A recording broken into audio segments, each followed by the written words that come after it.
जय हिंद दोस्तों। तो आपको पता है कि बिहार पीसीएस के लिए जैनिज़्म और बुद्धिज़्म और ये टॉपिक बहुत ज़्यादा इंपॉर्टेंट है क्योंकि हर साल इससे कुछ ना कुछ जो क्वेश्चंस हैं वो आते हैं। तो इस वीडियो में हम देखेंगे जैनिज़्म के बारे में। इसके बाद एक और वीडियो आएगी जिसमें हम बुद्धिज़्म कवर करेंगे। चलिए स्टार्ट करते हैं। देखिए, जैनिज़्म का मानना ये है कि जो उनका रिलीजन है वो आर्यन ब्राह्मणिज्म से भी पुराना है। ठीक है, यानी ब्राह्मणिज्म से पुराना रिलीजन है जैनिज़्म, ये इनका मानना है। और जैनिज़्म के जो टीचर्स हैं उनको हम बोलते हैं तीर्थंकर्स। जैनिज़्म में टोटल 24 तीर्थंकर हैं, जैसे ऋषभनाथ, अजीतनाथ, अरिष्टनेमी और 24वें और आखिरी हैं वर्धमान महावीर। जो 23वें तीर्थंकर थे पार्श्वनाथ, इन्होंने जो है 4 प्रिंसिपल्स दिए थे: सत्य, अहिंसा, अस्तेय और अपरिग्रह। ठीक है, तो ये 4 प्रिंसिपल जो हैं वो पार्श्वनाथ के द्वारा दिए गए थे। और पार्श्वनाथ को इनलाइटमेंट हुआ 84 डेज ऑफ पेनेंस के बाद, यानी 84 डेज की तपस्या के बाद जो है इनको ज्ञान की प्राप्ति हुई। और पार्श्वनाथ करीब 100 ईयर्स तक जो है ये जिंदा रहे। तो 24वें तीर्थंकर थे वर्धमान महावीर। और वर्धमान महावीर ने उन 4 प्रिंसिपल्स के अलावा 5वां प्रिंसिपल्स दिया ब्रह्मचर्य का। तो ब्रह्मचर्य का जो प्रिंसिपल था वो वर्धमान महावीर के द्वारा दिया गया। और 13 साल की कड़ी तपस्या के बाद वर्धमान महावीर को ज्ञान की प्राप्ति हुई। और वर्धमान महावीर को ज्ञान की प्राप्ति हुई जिम्बिका ग्राम विलेज में। और इन्होंने जो ज्ञान हासिल किया उसका प्रचार इन्होंने 30 साल तक किया। और पावा में इनकी मृत्यु हो गई 72 ईयर्स के एज में। 72 साल की उम्र में जो है इन्होंने अपना शरीर त्याग दिया। इनका रियल नाम था वर्धमान। इसके अलावा महावीर, न्यायपुत्र और नीलग्रंथ के नाम से भी इनको जानते हैं। इनका जन्म 540 बीसी में हुआ, कुंडग्राम, जो कि वैशाली बिहार में पड़ता है। इनके पिता का नाम था सिद्धार्थ और इनकी माता का नाम था त्रिशला। और ये एक लिच्छवी प्रिंसेस थी, चेतिका की सिस्टर थी ये। महावीर की वाइफ का नाम था यशोदा। और महावीर जो हैं वो क्षत्रिय थे और ये जनतिका क्लैन से बिलोंग करते थे। और इनके कंपेनियन थे गोशला मखालीपुत्र। बात करते हैं जैनिज़्म के फ़िलॉसफी की। तो देखिए, जैनिज़्म जो है वो स्यादवाद की थियोरी में बिलीव करता है। स्यादवाद को हम थियोरी ऑफ कंडीशनली बोलते हैं। यानी इनका मानना ये है कि कोई भी सवाल का जो है एक एब्सोल्यूट आंसर नहीं होता, एक परफेक्ट आंसर नहीं होता है। और हर ऑब्जेक्ट जो एग्जिस्ट करता है, मतलब कि जो हर वस्तु अभी एग्जिस्ट कर रही है उसका रिलेशन कहीं ना कहीं दूसरे ऑब्जेक्ट के साथ होता है। और ये जो स्यादवाद की थियोरी है ये कहीं ना कहीं अनेकांतवाद की थियोरी से मैच करती है, लेकिन थोड़ा सा इसका जो लॉजिक है वो अलग है। स्यादवाद बिलीव करता है कि किसी भी प्रश्न का एक सटीक, एक अच्छा, एक एब्सोल्यूट उत्तर नहीं हो सकता।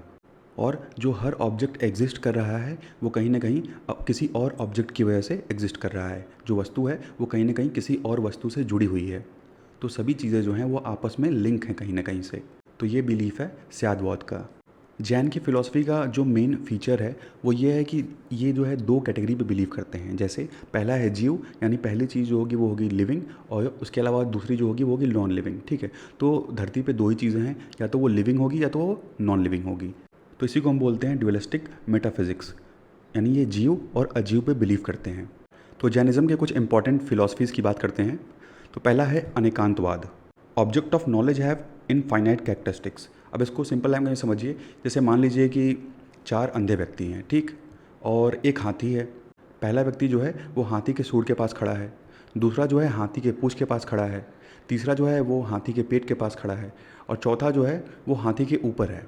तो जब पहले व्यक्ति से पूछा जाएगा कि हाथी कैसा दिखता है तो वो बताएगा कि ये जो है एक पेड़ की टहनी की तरह है, पेड़ की डाली की तरह है, क्योंकि वो उसने जो है हाथी का सूंड पकड़ा है। जब दूसरे व्यक्ति से पूछा जाएगा तो कहेगा कि ये तो रस्सी की तरह है, क्योंकि उसने जो है हाथी का पूँछ पकड़ा है। और जो चौथा व्यक्ति, तीसरा व्यक्ति होगा जो हाथी के पेट के पास खड़ा है, तो वो कहेगा कि ये तो दीवार की तरह है। और जो चौथा व्यक्ति है वो हाथी के ऊपर बैठा हुआ है, तो वो हाथी का कान टच कर रहा है, तो वो कहेगा कि ये तो पंखे की तरह है। तो चारों लोग का जो पर्सपेक्टिव है वो अलग अलग है, ठीक। लेकिन क्या इसमें से चारों लोग झूठ बोल रहे हैं? नहीं, झूठ नहीं बोल रहे, क्योंकि चारों तो अंधे हैं और वो जैसा महसूस कर रहे हैं वैसा वो बता रहे हैं। तो चारों का अपना अपना एक सत्य है, ठीक है। तो इसी को हम बोलते हैं अनेकांतवाद। यानी जो सच होता है वो अलग अलग पर्सपेक्टिव से, अलग अलग लोगों के हिसाब से अलग अलग होता है। तो इसी को हम बोलते हैं अनेकांतवाद। नेक्स्ट है न्यायवाद। न्यायवाद का मतलब हुआ कि जो भी इंडिविजुअल होगा उसके पर्सपेक्टिव से, उसके हिसाब से उसका अपना एक अलग पॉइंट ऑफ व्यू होगा। यानी जैसे मान लीजिए कोई पर्सन या कोई ऑब्जेक्ट है, तो ये जो है अच्छा है या बुरा है, तो इसका जो पर्सपेक्टिव होगा वो 2 लोगों का अलग अलग होगा। कोई कहेगा कि नहीं ये चीज़ बहुत अच्छी है, कोई ये कहेगा कि नहीं नहीं ये चीज़ जो है बहुत बुरी है। तो 2 लोगों का जो है पर्सपेक्टिव वो अलग अलग होता है। यही है न्यायवाद, क्योंकि लोगों का अपना एक पॉइंट ऑफ व्यू होता है और वो जो है अलग अलग होता है। जरूरी नहीं है किसी का पॉइंट ऑफ व्यू जो है वो सेम ही हो, वो अलग भी हो सकता है। नेक्स्ट है सप्तभंगी न्याय। सप्तभंगी न्याय का मतलब हुआ कि 7 तरीके ऐसे हैं जिसकी वजह से किसी भी ऑब्जेक्ट को हम उसके बारे में जान सकते हैं। तो ऐसे 7 तरीके हैं, तो इसीलिए इसको नाम दिया गया है सप्तभंगी न्याय, यानी 7 points of view to understand an object of knowledge. तो कोई भी ऑब्जेक्ट है उसको समझने के जो है 7 तरीके हैं, ठीक है, 7 व्यू हैं। उसके बाद नेक्स्ट है स्याद्वदा। स्याद्वदा का मतलब हुआ कि understanding of A object of knowledge is conditional.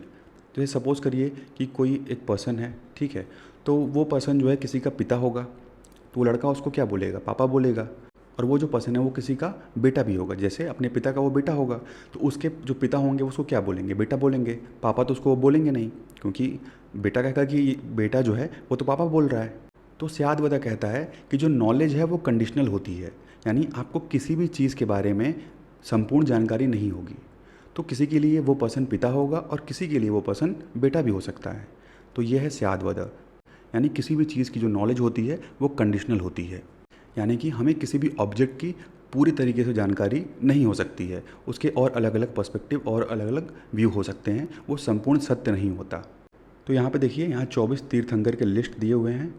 सभी याद करने की ज़रूरत नहीं है, लेकिन कुछ इंपॉर्टेंट याद कर लीजिए। जैसे ऋषभनाथ, इनका सिंबल बुल है, और माउंट अशपदा पे जो है इनको निर्वाण की प्राप्ति हुई थी। इसके बाद आप याद कर लीजिए पार्श्वनाथ के बारे में, इनका सिंबल सर्पेंट है, और समेद शिखर जी पे इनको ज्ञान की प्राप्ति हुई थी। उसके बाद नेक्स्ट है महावीर वर्धमान, इनका सिंबल लॉयन है, और पावापुरी में इनको ज्ञान की प्राप्ति हुई थी। अब हम बात करते हैं जैनिज़्म के प्रिंसिपल्स के बारे में। तो पहला प्रिंसिपल है जैनिज़्म का अहिंसा या नॉन वायलेंस, यानी वायलेंस नहीं करना है। उसके बाद है सत्य, ट्रुथफुलनेस, हमेशा जो है सत्य बोलना है। तीसरा है अस्तेय, नॉन स्टीलिंग, यानी चोरी नहीं करनी है। और चौथा है ब्रह्मचर्य, यानी ब्रह्मचर्य का पालन करना है, सेलिबेसी। अपरिग्रह, यानी किसी की भी प्रॉपर्टी, कैसी भी प्रॉपर्टी जो है वो पजेस नहीं करनी है, लेनी नहीं है, आपके पास कोई भी प्रॉपर्टी नहीं होनी चाहिए। तो इसमें से अहिंसा, सत्य, अस्तेय और अपरिग्रह जो है ये पार्श्वनाथ ने इंट्रोड्यूस किया था, और ब्रह्मचर्य इंट्रोड्यूस किया था महावीर ने। तो देखिए जैनिज़्म जो है वो एक्सट्रीम पीनेंस की बात करता है। अगर आपको निर्वाण की प्राप्ति करनी है, निर्वाण अटेन करना है, यानी जो एक्सट्रीम नॉलेज है अगर वो अटेन करना है, तो इसके लिए एक्सट्रीम पीनेंस की बात करता है जैनिज़्म। तो जो ये कर्मा का साइकिल है, यानी बर्थ और रीबर्थ का जो साइकिल है, अगर उसको ख़त्म करना है तो एक्सट्रीम पीनेंस के थ्रू जो है इस साइकिल से हम छुटकारा पा सकते हैं, इस साइकिल को ख़त्म कर सकते हैं। तो जो ट्रू सैल्वेशन है वो केवल अचीव किया जा सकता है अगर आप सांसारिक जीवन जो है वो त्याग दें और दुनिया का जो मोह माया है उससे आप आगे बढ़ जाएं। इसके अलावा जैनिज़्म कहता है कि लिबरेशन जो है और कुछ तरीक़ों से हासिल किया जा सकता है। अगर पर्सन अपना जो कंडक्ट है वो अच्छा रखेगा, लोगों के साथ बिहेवियर अच्छा रखेगा, ठीक है, तो 3 ज्वेल्स दिए जाते हैं। जैनिज़्म के 3 ज्वेल्स हैं, और अगर ये कोई फॉलो करता है तो बर्थ और रीबर्थ की साइकिल से वो फ्री हो जाएगा, वो मोक्ष पा लेगा। तो 3 ज्वेल्स हैं जैनिज़्म के, राइट नॉलेज यानी सम्यक ज्ञान, राइट फेथ सम्यक दर्शन, और राइट एक्शन सम्यक चरित्र। अब बात करते हैं कुछ जैनिज़्म के सेक्ट और स्कूल के बारे में। तो जैनिज़्म जो है 2 पार्ट में डिवाइडेड है, दिगंबर और श्वेतांबर। तो दिगंबर वो हैं जो वस्त्र धारण नहीं करते हैं, कपड़े नहीं पहनते, वहीं श्वेतांबर वो हैं जो कपड़े पहनते हैं सफ़ेद कलर के, ठीक है, सफ़ेद रंग के कपड़े पहनते हैं। तो दिगंबर में जो मेल मॉन्क्स होते हैं वो कपड़े नहीं पहनते हैं, वहीं जो फीमेल मॉन्क्स होती हैं वो प्लेन वाइट साड़ीज़ पहनती हैं। श्वेतांबर में मेल मॉन्क्स जो हैं वो वाइट क्लोथ्स पहनते हैं। दिगंबर जो है वो स्थूलभद्र के द्वारा स्टार्ट किया गया था, वहीं श्वेतांबर जो है वो भद्रबहु के द्वारा स्टार्ट किया गया था। दिगंबर का मानना ये है कि महिलाएं लिबरेशन अचीव नहीं कर सकती, मोक्ष प्राप्त नहीं कर सकती, वहीं श्वेतांबर का मानना है कि महिलाएं भी लिबरेशन को अचीव कर सकती हैं। दिगंबर जो होते हैं वो 4 प्रिंसिपल्स को फॉलो करते हैं, यानी ब्रह्मचर्य प्रिंसिपल जो कि महावीर के द्वारा दिया गया था उसको फॉलो नहीं करते हैं। श्वेतांबर जो हैं ये 5 प्रिंसिपल्स फॉलो करते हैं, ब्रह्मचर्य भी ये फॉलो करते हैं। दिगंबर के कुछ सबसेक्ट्स हैं, जैसे मूर्ति पूजका, स्थानकवासी और थेरापंथी, ठीक है। तो मूर्ति पूजका, स्थानकवासी और थेरापंथी जो है वो दिगंबर सेक्ट से बिलोंग करते हैं, और वहीं श्वेतांबर से बिलोंग करते हैं मूल संघ, 20 पंथ, तेरापंथ, तारापंथ, या इसको समयायी पंथ भी बोलते हैं। तो ये सेक्ट जो है ये बिलोंग करते हैं श्वेतांबर से। अब हम बात करते हैं जैन लिटरेचर्स के बारे में। तो जैन लिटरेचर्स को हम 2 पार्ट में डिवाइड करते हैं, एक है अगमा लिटरेचर और दूसरा है नॉन अगमा लिटरेचर। तो अगमा लिटरेचर ऐसा लिटरेचर है जो डायरेक्ट उनके गुरुओं के द्वारा दिया गया है, यानी जो जैन तीर्थंकर थे तो उनके द्वारा जो नॉलेज दी गई है और उसके हिसाब से जो बुक्स कंपाइल की गई हैं उनको हम बोलते हैं अगमा लिटरेचर। तो बात करते हैं अगमा लिटरेचर की। तो अगमा लिटरेचर जो है वो अर्धमगही भाषा में कंपोस्ट किए गए थे। पहला है अचरंग सूत्र, और अचरंग सूत्र में एक जैन मॉन्क को कैसी लाइफ फॉलो करनी चाहिए, कैसी उसकी मोनेस्टिक लाइफ होनी चाहिए, इसके बारे में जो है गाइडिंग दिया गया है। उसके बाद है सूत कृतांग, उसके बाद है स्थानंग, नेक्स्ट है समवाययंग, उसके बाद है व्याख्या प्रज्ञप्ति, नेक्स्ट है ज्ञातिर्धर्म कथा, उपासक दशा, अंतकर दशा, अनुतारूपति का दशा, प्रसन्न व्याकरणी और विपाका सूत्र, और लास्ट है दृष्टिवदा। और दृष्टिवदा में 14 पूर्वाज हैं, और ये जो 12 उपंग हैं इनको कहा जाता है लिम्ब्स ऑफ अंग, यानी ये सब पार्ट हैं अंग के। तो जो उपंग है वो सब पार्ट है अंग का। उसके बाद 6 छेदा सूत्र हैं, और ये जो 6 छेदा सूत्र हैं इसमें दिया हुआ है कि एक मॉन्क और नन का कंडक्ट और बिहेवियर कैसा होना चाहिए। उसके बाद 4 मूल सूत्र हैं जिसमें रूल्स दिए गए हैं मॉन्क्स और नन्स के लिए। उसके बाद है 2 कुलिका सूत्र। कुलिका सूत्र इसको हम बोलते हैं बुक ऑफ अपेंडिसेस। देखिए जो दिगंबर हैं और जो श्वेतांबर हैं इनके द्वारा डिफरेंट टाइप ऑफ लिटरेचर जो है वो कंपाइल किया गया है, लेकिन जो दिगंबर का जो लिटरेचर है वो टाइम के साथ जो है वो खो गया, लेकिन श्वेतांबर के कुछ कैनन्स, कुछ लिटरेचर हैं जिनको हम सिद्धांत के नाम से जानते हैं। तो बात करते हैं नॉन अगमा लिटरेचर के बारे में। पहला है थेरावली, इसके राइटर थे मेरुतुंग। पद्माचरित्र के राइटर हैं विमालशूरी। अंतरकथा लिखा है राजशेखरा ने, और परिश पर्वन के राइटर हैं हेमचंद्र। तारावर्त सूत्र के राइटर हैं उमास्वती। आवश्यक सूत्र के राइटर हैं विशेनवती जीनभद्र। न्यायकारा लिखा है मल्लवादीन ने। द्वादशरण्यकारा लिखा है मल्लवादीन ने, और योग दृष्टि समुद्रश्च लिखा है हरिभद्र सूरी ने। जैनेन्द्र व्याकरण ये लिखा है आचार्य पूज्यपदा ने। सक्टियाना व्याकरण लिखा है सक्टियाना ने। उसके बाद योगास्त्रा लिखा है हेमचंद्र ने। ठीक है, योगास्त्र जो है वो हेमचंद्र द्वारा लिखा गया है। कल्प सूत्र के राइटर हैं भद्रबहु, और ये एक टाइप की बायोग्राफी है। तो जो 24 तीर्थंकर थे एक तरह से ये इनकी बायोग्राफी है, और खासकर जो फोकस दिया है भद्रबहु ने कल्प सूत्र में वो महावीर और पार्श्वनाथ पर दिया है, और ये टेक्स्ट सबसे ज़्यादा श्वेतांबर के द्वारा यूज़ किया जाता है। अब बात करते हैं इंपॉर्टेंट जैन लैंग्वेज के बारे में। तो प्राकृत, संस्कृत, गुजराती और कन्नड़ा ये जो है इंपॉर्टेंट जैन लैंग्वेज है, और कुछ लिटरेचर्स जो कन्नड़ा के हैं और तमिल के हैं वो भी जैन के द्वारा ही लिखे गए हैं। नेक्स्ट है जैन आर्किटेक्चर। जो अर्लीस्ट एविडेंस है जैन आर्किटेक्चर का वो है केव्स, या जिसको हम बोलते हैं विहार। तो सबसे जो ओल्डेस्ट विहार है वो है उड़ीसा का, जिसमें आता है खंडगिरी और उदयगिरी। तो खंडगिरी और उदयगिरी विहार जो है ये 1st सेंचुरी BC से बिलोंग करता है। उसके बाद है खारवेल का हाथी गुम्फा, और ये 1st सेंचुरी से बिलोंग करता है। वहीं एल्लोरा है ये 11th और 12th सेंचुरी के बीच का है, और ये प्रेजेंट है महाराष्ट्र में। उसके अलावा जो जैन मंदिर है दिलवाड़ा में है राजस्थान में, और ये बनाया गया था सोलंकी रूलर्स के द्वारा, और ये जैन तीर्थंकर को डेडिकेटेड है। और दिलवाड़ा का जो ये जैन टेम्पल है इसका इंपॉर्टेंट फीचर ये है कि ये पूरी तरीके से वाइट मार्बल से बना हुआ है। उसके बाद है रनकपुर का जैन टेम्पल, 15th सेंचुरी के आसपास इसको बनाया गया था, और ये पहले तीर्थंकर आदिनाथ को डेडिकेटेड है।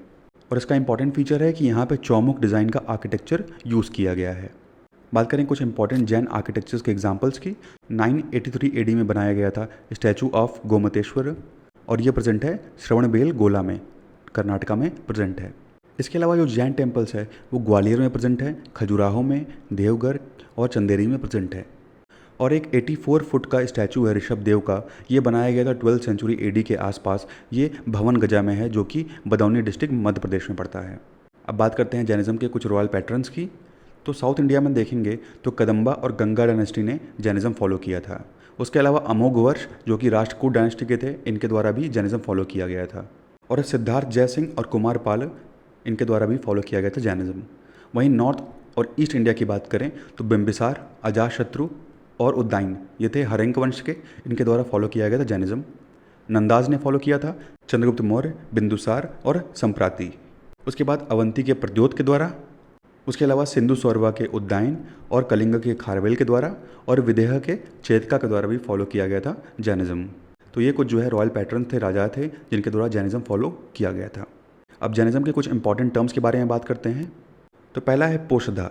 पोषधा जो होता है ये एक तरह की फास्टिंग होती है, यानी व्रत रखना। तो फुल मून और न्यू मून डे के टाइम पे जो जैन मेंबर्स हैं वो व्रत रखते हैं, उसको बोलते हैं पोषधा। नेक्स्ट है सल्ले खाना। सल्ले खाना एक ऐसी प्रैक्टिस है जिसमें तब तक व्रत रखते हैं जब तक जो आत्मा है वो शरीर को त्याग न दे। ठीक है, तो डेथ तक जो है व्रत रखते हैं, फास्टिंग करते हैं, और इसी तरह से चंद्रगुप्त मौर्य ने अपना जो शरीर है वो त्यागा था। नेक्स्ट है अवसरपिनी।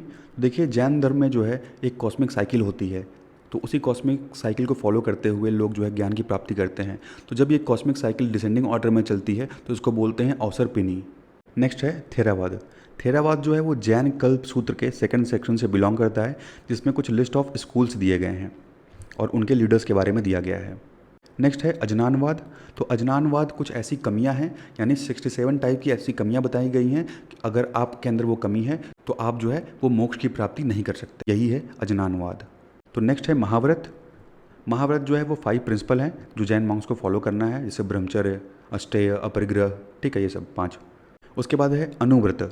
अनुव्रत मतलब कुछ लेस रिग्रेस प्रिंसिपल्स हैं जो जैनिज्म फॉलोअर इसको फॉलो कर सकते हैं, जैसे ब्रह्मचर्य छोड़ के, अपरिग्रह छोड़ के बाकी जो प्रिंसिपल्स हैं वो जैन फॉलोअर्स के द्वारा फॉलो किए जा सकते हैं।